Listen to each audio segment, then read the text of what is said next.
wali waxaanu ku jirnaa barnaamijkii aadka u qiimaha badnaa oo aan aad ugu faraxsanahay anigu naftigayga barnaamijkani wuxuu ahaa daahfurka buug laga qoray taariikhda kooban aan iraahde halgankii dheeraa ee Allah u naxariistay Saada Cali Warsame halkan waxa ila joogto oo waliba aan aad ugu faraxsanahay inaan arko markii ugu horeysay baan oran karaa gabadha Saada Cali Warsame aan ku arko xaflado halkana aan ku arko xuriyo waxaan waleynayaa oo markii ugu horeysay oo aad camera ama media aad hor istaagtid aad baan kaaga hadcelinay inaad iga ajiibtid inaan kula hadlo xuriyo horta marka ugu horeysa caawa sidee dareemaysaa Allah u naxariistay hooyo Saada Cali Warsame in halkan lagu xusay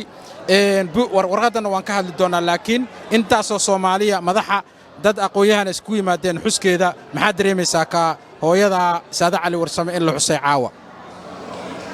wallahi waxaan dhihi lahaa erayadii iga soo bixi la farxadda aan dareemayo qalbigayga sida aan dareemayno wallahi waxay ii xaqiijisay maanta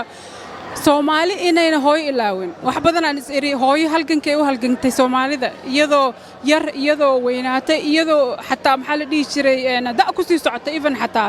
halgan Soomaali waligeed kamayna shaqshaqoon mana ka leexan marna marka kadib hooyo meedkii markay dhimatay kadib Ilaahay u naxariistay waxay maryaalo badan aan qeyrooday on eri maxaa dhacay Soomaalida xaguu damiirkii aaday laakiin maanta waxaan dareemayaa si qurux badan oo waliba aan laga sheekeyn karin ma sha Allah taariikhdeeda in looga hadlay tii hore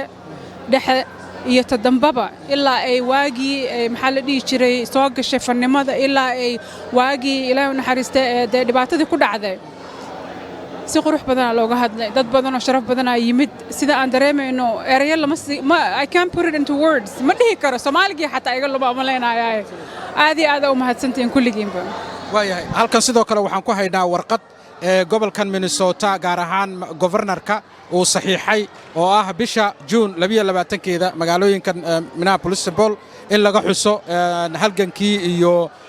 maxaan ku raahdaa Saada Cali Warsame sidoo kale sidee dareemaysaa dabcan waa ka hadashay in buugga laga qoro inaad ku faraxsan tahay la xuso inaad ku faraxsan tahay see kale dareemaysaa in magaaladan hadda Minneapolis iyadana maalin loo asteeyay lagu xuso horena waxa u jirtay sidoo kale St. Cloud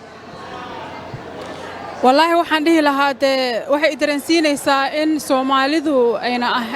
macnaha marna ay iloobaynin hooyo oo macnaha qof ay tahay qalbigooda waligood Allah ku jiraysa inay tahay qof aad muhiim u ah xaqooda inay macnaha ayna ahayn dad maxaa la dhihi jiray wax weyn loo sameeyay oo haddana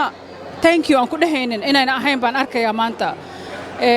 marka June 22keeda sanadkan inta aan noolahay oo dhan mar walba hor taaganahay waa macnaha dadka ugu horeeya noqon doona oo ka soo qayb gala oo ka taageera oo maxaa la dhihi jiray wixii looga baahdaba ka qabta Soomaali weyn waxaan dhihi lahaa aad u mahadsantihiin hooyo taariikhda idin dhaaftay maanta waa cadaysan inay maaragtay mid baaba'aysan ayna ahayn waxaana kaloo cadaysan hooyo inay meel fiican idinka taalo qalbigiina waxaan dhihi lahaa oo kale hooyo waxay idinka tagtay message Soomaalidu taqaana fariinta idinka tagtay mid hore loo sii wada ha noqoto mid oo aan la ilaawin iyo noqonin Soomaalidu inay hal ahaato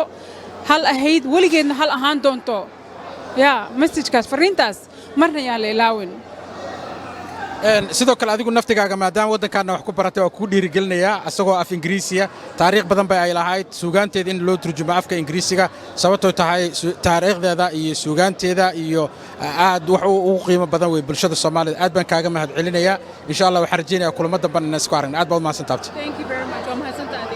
ma doonaysaa inaad guri ka iibsatid waddankan Mareykanka gaar ahaan gobolkan Minnesota Sandy Harrison oo iibisa guryaha ahna real estate ayaa waxay ogeysiinaysaa dhammaan dadka ku dhaqan gobolkan Minnesota meel walba oo aad doonaysid inaad guri ka iibsatid ay ka caawin karto Sandy Harrison ayaa waxay la shaqaysaa dhowr hay-adood oo ka caawin kara in aad qaadatid guri aanan lahayn wax riba ah ama interest sidoo kale xilligan waxay dawladda Mareykanka ay bixinaysaa lacag dhowr iyo kuna qofka qoyskiisa ugu horeeya ee raba inuu guri ka iibsado waddankan Maraykanka. Haddaba adigoo ka faa'iideysanaya la xiriir Sandy Harrison haddaad rabtid inaad guri ka iibsatid gobolkan Minnesota. Sandy Harrison waxa ay xafiis ku leedahay magaalada St. Cloud ee gobolkan Minnesota. Hase ahaatee waxay shati ku leedahay gobolka Minnesota oo guri kaaga iibin karto meel walba oo aad ka doonaysid. Kala xiriir telefoon numberka 32 ama kala xiriir ciwaankeeda oo ah 268 West St. Germain, St. Cloud, Minnesota 56301. haddaad u baahan tahayna weydiiso turjubaan si lagugu keeno qof ku hadla afka Soomaaliga.